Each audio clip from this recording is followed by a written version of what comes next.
Have you seen this monkey? Chances are, if you've been on Twitter at all recently, you've seen some celebrity with it as their profile picture, even if you're 40 and only follow Jimmy Kimmel. Hi again, guys, and I only kinda know what we're about to get into. It does seem painful, though. NFTs. You've definitely at least heard those 3 letters by now. Maybe not in that order, but you've definitely heard them. They're basically like digital collectibles, from what I understand. There's some weird blockchain technology that ensures they're one of one or whatever. Honestly, the specifics don't matter that much to me. Like, I spend money on digital collectibles that I can't say are one of one. My Star Wars The Old Republic addiction has the potential to completely bankrupt me. We'll get deep into this in a minute, but did you know that half of you watching aren't subscribed? That's a crime. Subscribe and turn notifications on, or you'll be tarred and feathered in the public square. But before I get into the funnies, I want to tell you about this video's sponsor, Manscaped. Manscaped was nice enough to give me this Perfect Package 4.0, and the packaging itself is pretty damn good, I'd say. It comes with the Lawnmower 4.0, which is cordless, waterproof, and has advanced skin-safe technology to help minimize the amount of nicks and cuts you get while shaving your balls. It also comes with an LED light, so you can always see what you're doing down there. Also, the blunt end might feel good when it's inside your butt. The Perfect Package also comes with this Crop Reviver Ball Toner Spray, as well as Crop Preserver Ball Deodorant, which is a fucking godsend for me. This is because, unsurprisingly, my balls smell like balls. Oh yeah, that's a major improvement from what's down there right now. Manscaped also has a bunch of above-the-waist grooming offerings now. In addition to face products, they've got the Sheer 2.0 luxury 6-piece in a stainless steel nail kit. Every dude out there should put Manscaped on their wish list this season, and if you've got a special man in your life, be sure to get him the Perfect Package by Manscaped. For a limited time, you'll get 2 free gifts as well: the Shed Travel Bag and the Manscaped Anti-Chafing Boxer Briefs. Y'all fuck with the Superman underwear over the pants look? Personally, I feel fucking great, man. So don't dilly-dally, go to manscaped.com and use my promo code QUITE to get 20% off, free international shipping, and those 2 free gifts. So I really don't want to argue over if NFTs have value or not, because even if I don't think I'll ever buy one, it doesn't change that only the people who are actually invested in the ecosystem have to care about it having value for it to work. No matter how much I say about them being fake, motherfuckers have gotten real life rich off of it. And hey, I have seen some cool pieces of art that were made exclusively to be minted as NFTs. I would never buy them because I can just look at the preview, but they still look cool. Unfortunately, most NFTs you see on Twitter do not look cool. In fact, they look like absolute dog shit. These Bored Ape ones are like mix and match gacha life avatars. Each one seems like an individual square on a gag toilet paper roll I'd give to a friend. I'm trying to say it's just not for me, man. There's a lot to talk about with just the rollout of these Bored Apes, but I want to hone in on one particular thing. A cartoon that was made specifically to promote them because it is a doozy.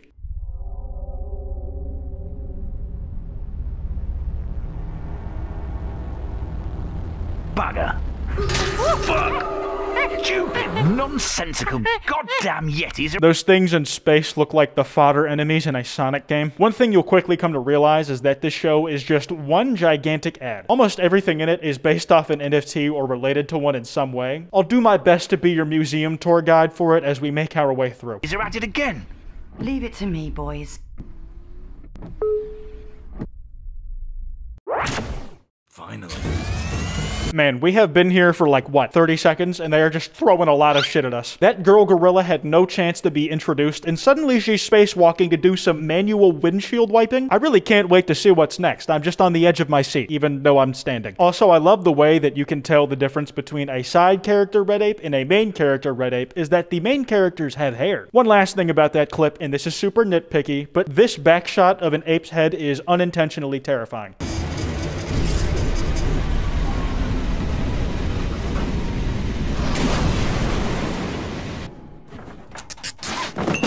Oh my god, dude. They just left the white lines around the monkeys going through hyperspace. They're animating this like I would make one of my thumbnails. It's just gonna have a drop shadow on it anyways. Who cares? Also, peep that Musk 1 on the side of the ship. You think this thing was an officially licensed SpaceX rocket? Because that would explain why it crashed.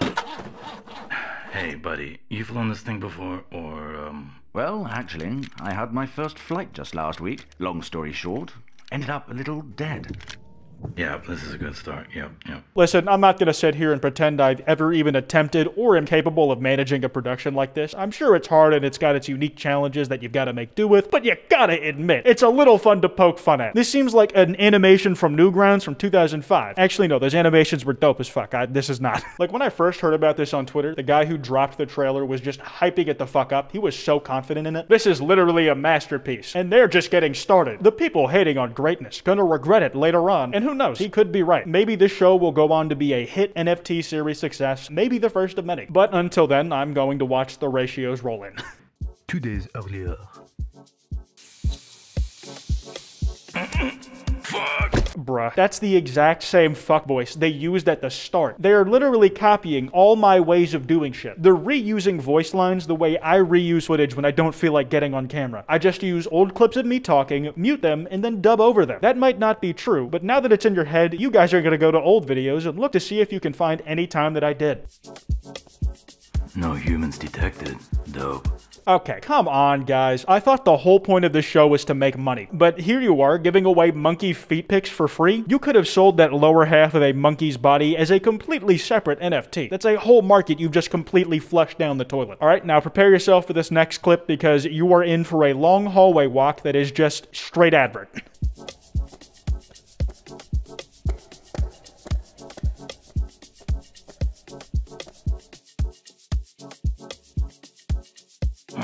Bigger than I thought. Literally the least subtle advertising I've ever seen. There's like no changing camera angles to see the different things around the museum. Just one long shot of a monkey walking with all of those pieces hung up next to each other. Also, I'm confused. Is this like the ape Mona Lisa NFT that would actually cost more to buy than the real life thing?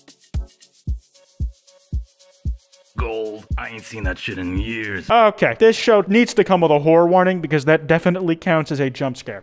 Dispatching response team. Oh, for fuck's sake.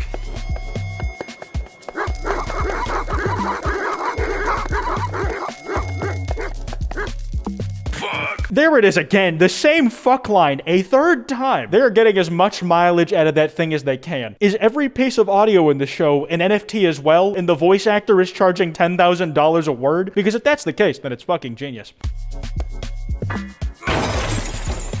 Keep up, boys. Later, babies. That was the easiest museum robbery I've ever seen someone complete. Like, he just breaks the glass, runs a little, kicks a guy, and then airlifts himself out of there with no resistance. They have better security in middle school locker rooms. The main line of defense in those places is the stench.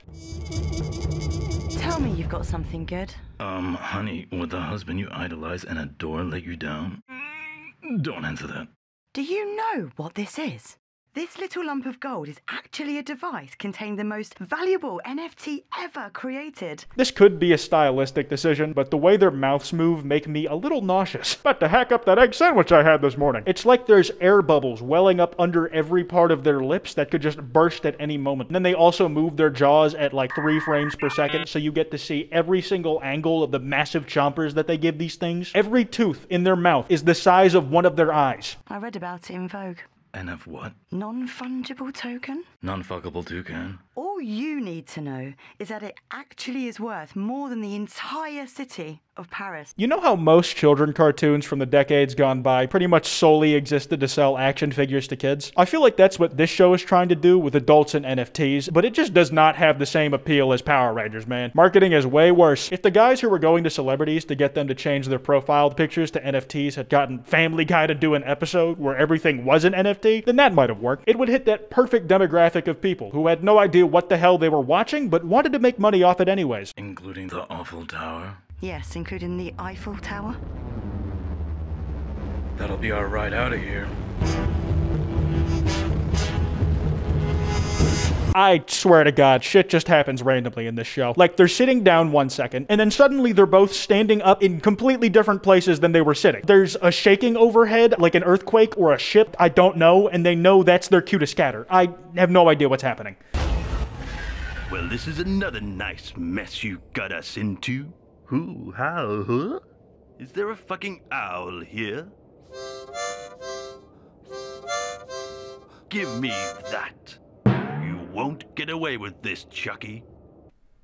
What? This does not feel real. I promise I'm not cutting that weird. That was just the entire section of that scene played in its raw glory. You watched it. Now could you tell me a single thing you learned about what's happening in the story from it? Did you notice that he was making harmonica noises with a pair of binoculars? Are these what are supposed to be humans in that world? All I have are questions and I can't find any answers. For the sake of my sanity, I gotta cut this one real short. If you enjoyed, drop a like and subscribe with notifications on, I guess. I'm in a bit of a daze right now. Remember, don't go go after anyone I talked about this video. Complete waste of your time, and you really look weird if you do. Anyways, this has been quite, and I'm gonna have a very stiff drink.